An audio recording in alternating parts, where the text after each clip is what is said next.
Pastor, se Deus já sabe de tudo que vai acontecer, onde que entra a verdade do livre-arbítrio? Porque a cognoscibilidade que Deus tem do mundo, Deus conhecer o futuro, não quer dizer que ele tem de determinar o presente. Esse é o grande erro. O fato de Deus saber o futuro não quer dizer que ele tem de determinar o presente para que o futuro seja da forma que ele já sabe que vai acontecer. Ou seja, deixa eu ver se eu entendi. Ele sabe o futuro. Que livremente nós decidimos. Tá. E por que é possível isso? Mas a gente pode pedir ajuda para ele influenciar nesse futuro. Sim, com mas orações. Sim, quando nós oramos, nós damos legalidade a Deus. Não é que Deus não pudesse agir de qualquer forma. Sim. Deus é soberano. Mas ele deu o livre-arbítrio. Ele não vai agir se a gente não pedir. Tá. Ele é soberano, inclusive, para nos dar livre-arbítrio. Porque muita gente diz assim, não tem livre-arbítrio porque Deus é soberano. Ah, ok, você pode responder, mas Deus é soberano para tudo, menos para nos dar livre-arbítrio? Deus nos dá livre-arbítrio. Agora ele sabe o futuro que livremente nós decidimos. Se nós oramos e há uma interferência e as coisas são diferentes, são essas coisas já diferentes que Deus conhece no futuro. Mas a pergunta intelectual relevante, né, aí é a seguinte: como é que Deus pode saber o futuro efetivamente? Como é que alguém pode saber o futuro sem ter de determinar o presente? Porque Deus é mais do que eterno. Olha que interessante. Deus não é criador do tempo, professor Vilela? Claro. Se ele é criador do tempo, ele é mais do que eterno. Ele é atemporal. Qual é a diferença do eterno para o atemporal? A diferença é que o eterno, embora viva para sempre, ele jamais subverterá a ordem passado, presente e futuro. Nós somos eternos. Nós sempre estaremos dentro da dimensão temporal. Nós sempre teremos de obedecer a ordem passado, presente e futuro. Mas Deus, ele é o criador do tempo. Ele está fora do tempo e, portanto, ele é capaz de ver o futuro que nós livremente decidimos. Entendeu ou não? Não. Vamos lá. O tempo é uma dimensão. Certo? Tá. Nós estamos nesta dimensão. A gente vive num universo quadridimensional. Certo. A quarta dimensão é o tempo. É. Exatamente. Aliás, o tempo é uma dimensão tão poderosa que ela tem de ser pressuposta para as outras dimensões. Sim, claro. Porque você fala, eu estou em tal localização nesse tempo. Vamos aprofundar. Se a gente fosse fazer uma viagem no tempo aqui, eu quero me transportar para 2 dias atrás. Eu dou uma localização daqui, entendeu? Se eu não colocar o tempo, eu posso cair no espaço, porque a Terra se movimentou. Eu não coloquei a especificação do dia e da hora. Isso. Veja bem, Gênesis 1 diz, no princípio Deus criou os céus e a terra. Princípio, tempo, céus, espaço, terra, matéria. O tempo pode existir sem o espaço e a matéria existirem. Porque o tempo pode existir independentemente do espaço e da matéria. Mas o espaço, ele não pode existir, a não ser no curso temporal. Concorda comigo? Tá. O espaço, ele tem de estar no tempo para existir. Então, o espaço ou pode ser criado depois do tempo, ou pode ser criado concomitantemente com o tempo. Deus, no princípio, o tempo. Deus criou os céus, espaço, e a terra, matéria. A matéria, por sua vez, ela não pode existir, a não ser em um espaço e em um curso temporal. Então, a matéria pode ser criada ou depois do espaço e do tempo, ou concomitantemente a esses. Então, até a ordem está correta na Bíblia. Então, Deus cria o tempo, o espaço e a matéria, e nós vivemos nesse ambiente. O homem é criado como ser espiritual, lá em Gênesis 1:27, mas ele é formado de elementos da terra, da terra, está lá em Gênesis 2, é formado. Então, o que nós vemos aí é o seguinte, que Deus, ele por ter criado o tempo, ele vive fora do tempo. Tá. Então, se ele está fora do tempo, ele não está submetido a passado, presente e futuro. Ele pode ver o futuro que livremente você decidiu. Se ele estivesse dentro do tempo, ele não teria como fazer isso. Mas como ele está fora do tempo, ele tem como fazer isso. Então, as pessoas que acham que o livre-arbítrio não existe porque Deus conhece o futuro, é porque estão considerando que Deus é submetido ao tempo. Mas não, Deus é senhor do tempo. E sendo senhor do tempo, está fora do tempo e, portanto, consegue ver o futuro que nós livremente decidimos. Eu espero que tenha ficado claro. Se não ficou, eu acho que eu não consigo fazer mais claro, não. Não, ficou claro. Ô Bigoda, Oi. Depois você vai ter que explicar o que ele explicou em poucas palavras. Se Perfeito. prepara aí. Agora? Tá bom, então. Pode ser agora. Missão dada. Tá. Olha que ele te elogiou bastante, hein? Tá bom. Ó a missão. Eu acho que assim, o fato de Deus saber o que vai acontecer no futuro não quer dizer que ele vai interferir no presente. Certo. Porque essa é a definição de livre-arbítrio, né? Certo. Então, se eu decidir, sei lá, matar Matar alguém alguém. agora, eu vou sofrer a consequência E ele- da ele cadeia. já sabe que ele isso vai já acontecer. sabe, mas ele não vai interferir porque Isso. fui eu que decidi matar alguém. E que Eu- se ele eu- inte- Eu só substituiria a palavra interferir por determinar. Determinar. Qual a diferença? Não, porque Deus pode interferir. Sim, por uma oração. Uma oração, Pronto, certo, tá, certo. entendi. Determinar, tá. Próxima, mandou bem, cara. Você Não, viu? foi perfeito. Perfeito. Perfeito. Isso aí. Com 20 aninhos, Nossa, né? eu preciso. Vai virar um monstro aí, 20 aninhos assim, imagina. Imagina pela imagina com a segunda minha vez. idade, com 30 anos. É, ó, Que é essa risada aí? pela segunda vez, palma pra Bigoda. E palma pra Santo. Pra Santa. Santa Claus. Santo. Santo. Só Manda, palma Claus. pra Santo, né? Manda. Porque pra não dar Ó, o ideia. Caio falou o seguinte: por que existem tantas interpretações diferentes dentro do próprio cristianismo? Isso existe em todas as áreas. Em todas as áreas. Então, quando nós nos debruçamos sobre um texto, é de fato aceitável que tenhamos interpretações divergentes. Agora, essas interpretações divergentes no cristianismo não tocam em pontos centrais do cristianismo. Como, por exemplo, uma interpretação que diz que Jesus não é Deus, ela fará com que aquela visão de mundo não seja cristã. Uma interpretação que diga que a Bíblia não é infalível não fará daquela visão de mundo cristã. Então, o cristianismo, na sua diversidade, ela encontra uma unidade imutável no que é essencial. Ó, preste bem atenção no que eu vou dizer. Unidade não quer dizer uniformidade. Unidade não quer dizer uniformidade. Nós temos uma unidade em Cristo. Cristo é Deus, morreu por nossos pecados, o sacrifício dele é suficiente para nos levar à eternidade. A Bíblia é infalível, isso é cristianismo. Agora, paralelamente, existem interpretações diversas. Por exemplo, o senhor é católico, né? O batismo no catolicismo é por aspersão, não é mergulhando, né? Não é por imersão. O batismo na igreja evangélica, e até em alguns ramos da igreja evangélica há diferença nisso, mas o batismo na igreja evangélica, especificamente no que eu entendo, é por imersão. Mas não é isso que faz com que movimentos que discordam quanto à forma do batismo se tornem inconciliáveis. O núcleo é duro. Então, a divergência é essencial. E eu vou dizer algo muito importante aqui agora, sobre as várias interpretações. Olha que interessante. O fato de existirem várias interpretações é exatamente um indício de que nós somos uma visão de mundo ortodoxa. Olha que interessante. Nós somos uma visão de mundo em que nós buscamos a opinião correta.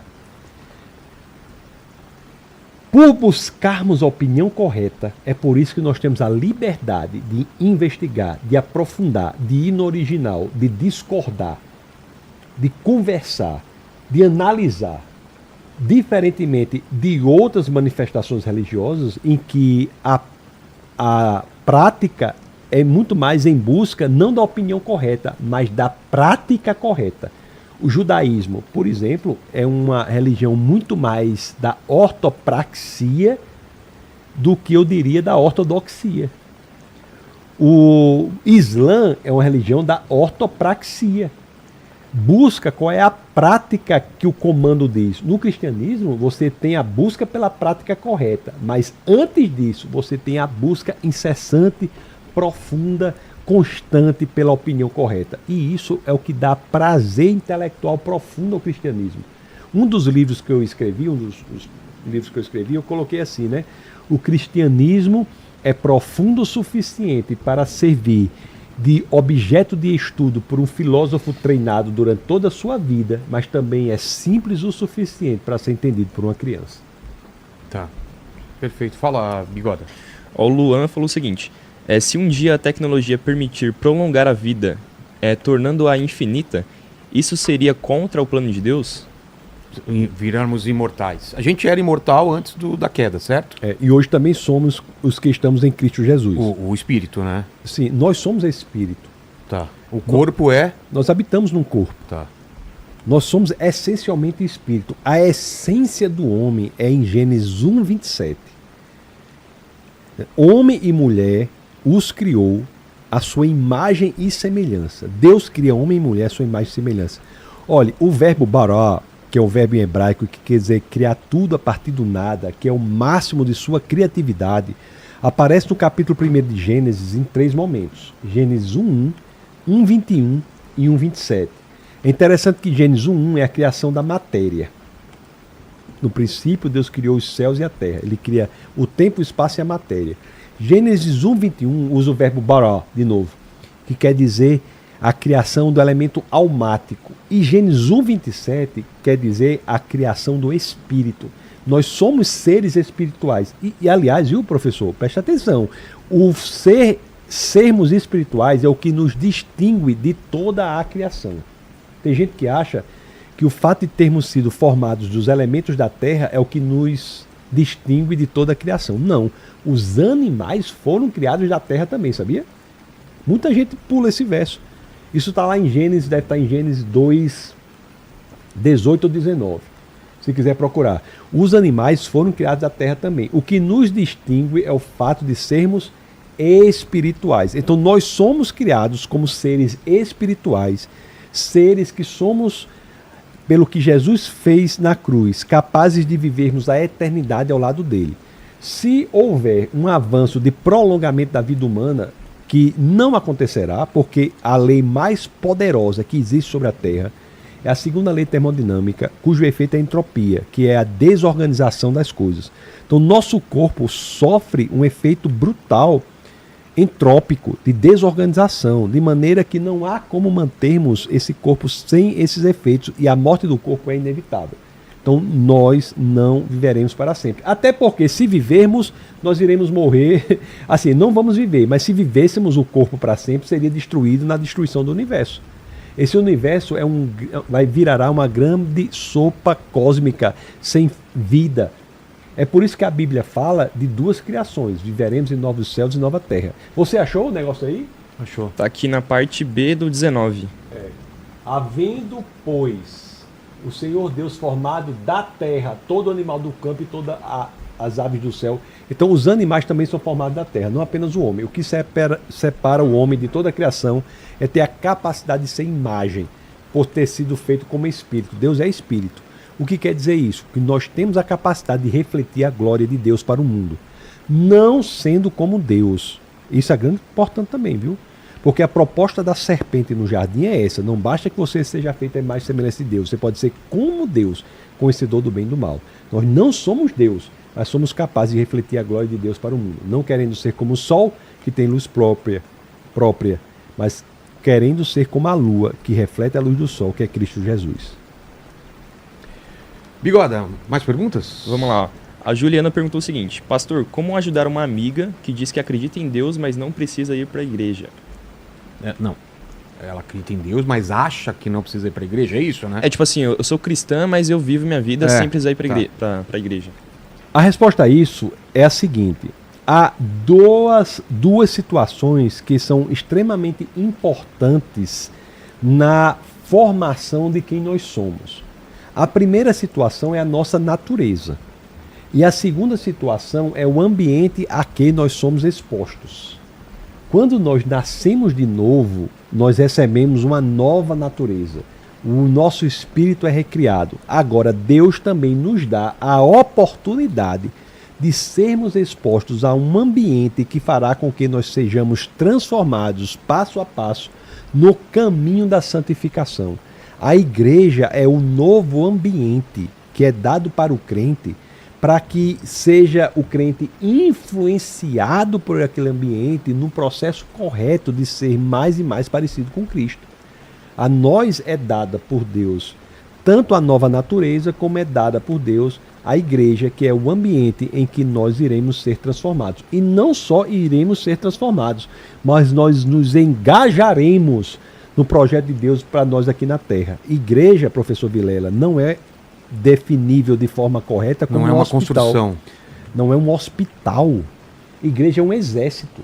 Nós somos chamados para um exército, para proclamarmos a palavra de Deus para o mundo. No exército tem hospital, mas o hospital é de campanha, para que os feridos sejam levados para o hospital de campanha, que sejam cuidados, tratados, recompostos, para que fiquem prontos e voltem para o fronte. O Vitor fez uma pergunta que parece um pouco a da Juliana. Ele perguntou: tem um amigo ateu que disse que queria acreditar muito em Deus e até pede sinais da sua existência para ele, mas nunca aconteceu nada. O que devo falar ou ensinar para ele? Há muitas evidências da existência de Deus. Eu mesmo no meu canal tenho vários vídeos sobre essas evidências. A origem do universo, a sintonia fina do universo, a origem da vida, como a vida é constituída, a confiabilidade das escrituras, que é um livro único, incomparável com qualquer outro livro escrito na antiguidade, a pessoa de Jesus Cristo, que é diferente de tudo mais do que se viu. Existem elementos únicos ali.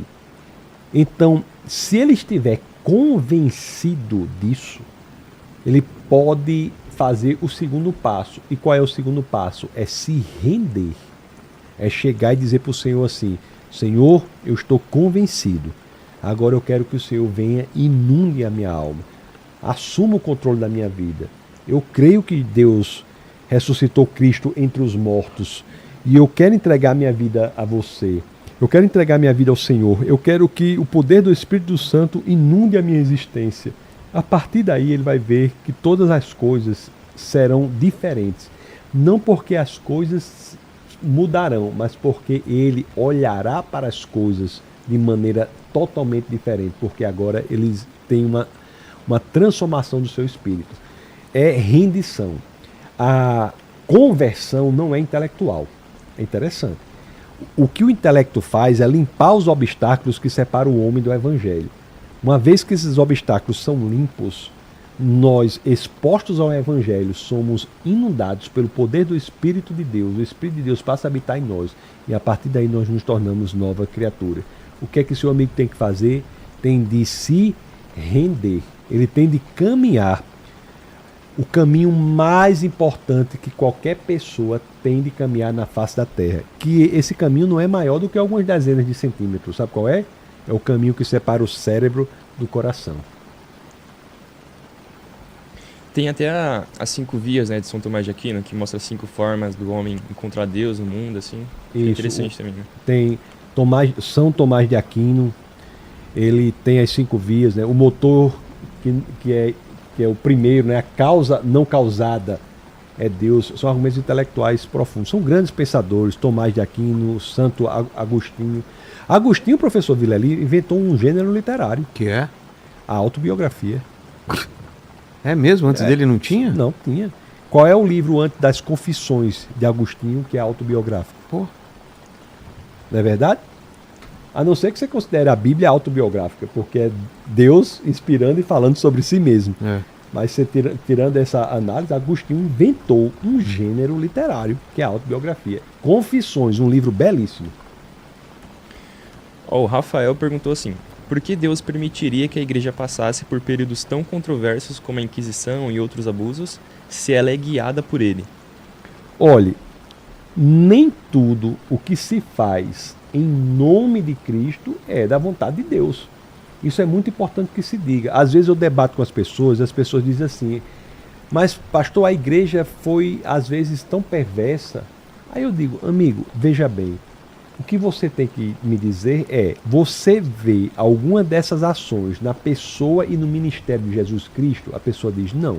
Então nós não podemos julgar Cristo pelo desvio que se faz do cristianismo. As pessoas erram.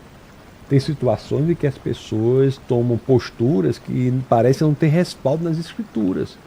Mas o importante é entender que nós não podemos julgar o cristianismo pelo desvio que se faz no cristianismo. Agora, Deus permite que tudo aconteça? Ele permite, mas nem tudo que ele permite, ele quer. Isso é importante. Por que que Deus permite coisas que ele não quer? Porque ele nos criou como seres maduros moralmente. O que isso quer dizer? Que a maturidade moral é, diante da possibilidade de errar, escolher o que é certo. Isso pressupõe, inclusive, a possibilidade do erro. Se nós não pudéssemos errar, nós viveríamos num mundo de ética robótica. E a ética robótica não é a maturidade moral. É diante da possibilidade do erro, escolhendo o acerto e eventualmente errando, que nós vivemos num mundo de maturidade moral. Esse mundo em que nós vivemos não é o mundo que Deus quis, é o mundo que Deus permite. Mas ele não quis. É por isso que ele agiu. Ele enviou seu próprio filho para morrer em nosso lugar, para que nós tivéssemos a oportunidade de viver a eternidade ao lado dele. E fechando aqui as perguntas, o Cauê, ele falou: o senhor já teve alguma crise de fé a ponto de duvidar da existência de Deus? Não, nunca tive crise de fé a ponto de duvidar da existência de Deus. E isso se deve muito a algo importantíssimo, que é nós sabermos que temos que fundamentar a nossa fé, inclusive com a razão. Essa pergunta é muito importante. Quando eventuais ventos da incredulidade batem à nossa porta, se nós tivermos a nossa fé fundada, inclusive na razão, nós saberemos que nós somos cristãos, não porque é uma moda, foi um momento emocional, não. Sabemos porque que estamos no cristianismo, porque aquela é a expressão genuína da verdade. E eu me permito aqui, se assim vocês concordam, dizer algo aqui, que é o seguinte: a fé cristã exige o substrato racional. Na primeira epístola de Pedro, no capítulo 3, no verso 15, as escrituras dizem: santifique o Senhor em seu coração, e esteja sempre preparado para apresentar a todo aquele que vos pedir a razão da esperança que é em vós. Existe um mandamento da Bíblia dizendo: você tem que saber a razão da sua fé, a razão da esperança que é em vós. Então Deus, ele não quer o nosso coração e pede para que deixemos o cérebro do lado de fora da porta. Deus quer que nós nos debrucemos sobre ele, inclusive com o nosso intelecto, para, conhecendo quem ele é, cresçamos em amor por Deus. A experiência cristã é, acima de tudo, uma experiência também intelectual. A experiência cristã é uma experiência de conhecer Deus cada vez mais. Eu sei que as coisas misteriosas pertencem ao Senhor nosso Deus. Isso está em Deuteronômio 29, na primeira parte. Mas a segunda parte diz: mas as reveladas nos pertencem aos nossos filhos, para que cumpramos todas as palavras dessa lei. Então Deus se revela a nós, seja por meio da Bíblia, seja por meio da natureza, como está lá em Romanos capítulo 1, verso 20, para que nós possamos crescer em conhecimento por Ele e, portanto, em amor por Ele. Se você estudar as razões da fé, você se torna verdadeiramente sólido naquela convicção de que o cristianismo é a verdade. E deixa eu dizer uma coisa, viu, professor Vilela? A verdade para nós, cristãos, é mais do que o conceito, é mais do que uma ideia. A verdade para nós é uma pessoa, Jesus Cristo. Em João 14,6, Jesus diz: eu sou o caminho, a verdade e a vida. Ninguém vem ao Pai, senão por mim. Aqui foi.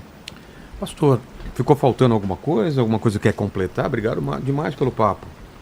Rapaz, eu acho que muita coisa foi abordada. Eu quero só deixar bastante claro que nós temos que nos posicionar.